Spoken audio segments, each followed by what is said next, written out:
Alors nous avons vu dans les vidéos précédentes les paramètres de position, c'est-à-dire les valeurs autour desquelles s'articule une série statistique. Nous avons vu trois paramètres de position qui sont le mode, la médiane et la moyenne.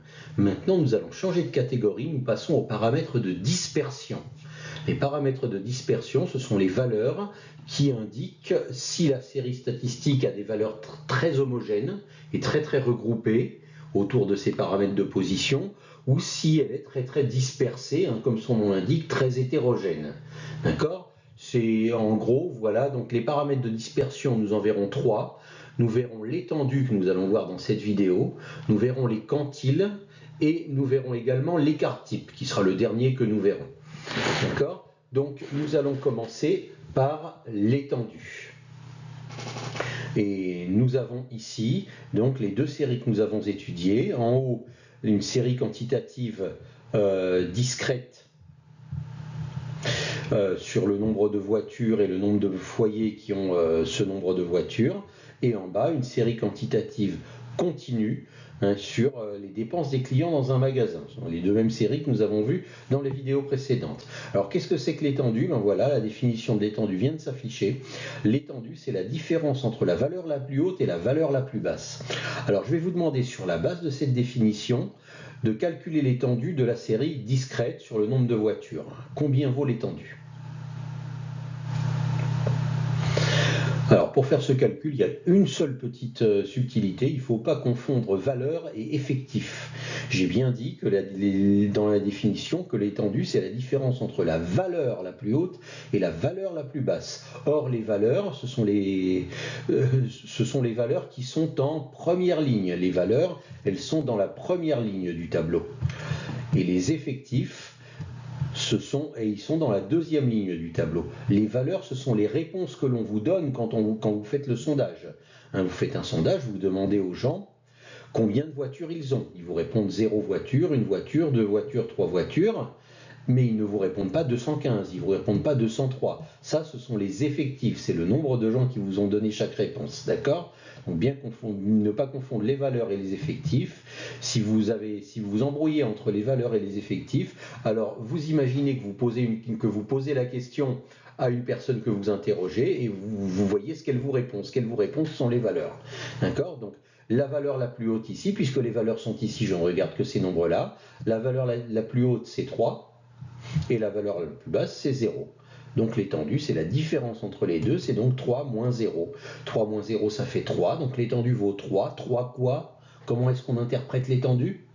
L'étendue vaut quoi ? 3, qu'est-ce que ça veut dire pour ce problème ?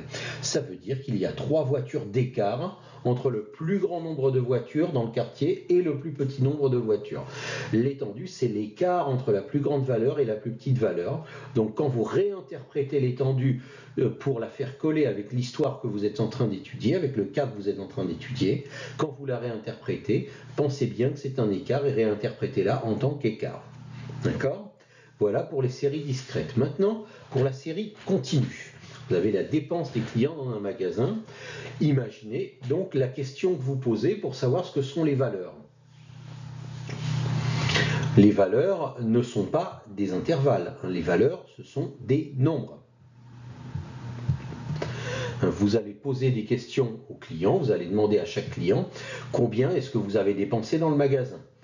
Chaque client va vous répondre une certaine somme. Donc ce sont ces sommes-là qui sont les valeurs.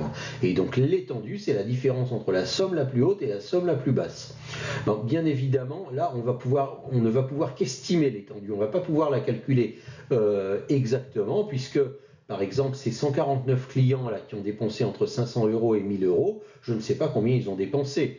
Je ne sais pas s'ils ont tous dépensé 501 €, alors la valeur la plus haute, c'est 501. Il est de même les 258 clients qui ont dépensé entre 0 et 50 €, s'ils ont tous dépensé 49 €, alors la valeur la plus basse, c'est 49. Donc je ne sais pas très bien quelle est la valeur la plus haute, quelle est la valeur la plus basse, donc je ne vais pas pouvoir calculer exactement l'étendue sur cette base-là. Ce que je vais faire, c'est l'estimer. Donc faute d'informations supplémentaires, je vais supposer que la valeur la plus haute, c'est 1000 €. comme indiqué dans la première ligne de mon tableau. Et faute d'informations supplémentaires, je vais supposer que la valeur la plus basse, c'est 0 €, puisque je ne sais pas, je sais que ça ne descend pas en dessous de 0, mais je ne sais pas combien a payé celui qui a payé le moins. D'accord ? Donc la valeur la plus haute, c'est 1 000 €, la valeur la plus basse, c'est 0 €. Donc qu'est-ce que va être l'étendue et comment est-ce que je vais l'interpréter pour faire recoller à l'histoire que je raconte? Donc l'étendue, c'est 1000 moins 0, faute d'informations complémentaires, c'est 1000 € le maximum et 0 € le minimum. 1000 moins 0, ça fait 1000. 1000 quoi? Comment est-ce qu'on fait recoller ces 1000 et on les interprète en termes d'étendue? Ce sont 1000 € d'écart. 1000 € d'écart entre quoi et quoi? Entre la plus haute dépense et la plus basse dépense des clients dans ce magasin le jour où nous avons effectué l'enquête. Donc voilà l'étendue, voilà comment on la calcule avec les valeurs et pas avec les effectifs, et voilà comment on la réinterprète en termes du cas que vous êtes en train d'étudier. Elle peut aussi ne pas avoir de sens lorsqu'on ne maîtrise pas un minimum ou un maximum. Dans ce cas-là, on ne parlera pas d'étendue. Par exemple, si à la place de la classe entre 500 et 1000 €, j'avais mis entre 500 et plus l'infini, autrement dit, j'ai pas la moindre idée de jusqu'à combien se montent les dépenses du magasin, à ce moment-là, je n'ai plus les moyens de calculer l'étendue, et dans ce cas-là, je ne vais pas raisonner en termes d'étendue. Mais bon, l'étendue par excellence vous donne une idée de la dispersion des valeurs autour de ces paramètres de position. Vous voyez, si les valeurs sont très dispersées, la différence entre la plus haute et la plus basse va être très grande. Donc c'est bien un paramètre de dispersion, mais son défaut, c'est qu'il ne prend en compte que deux valeurs, la plus haute et la plus basse.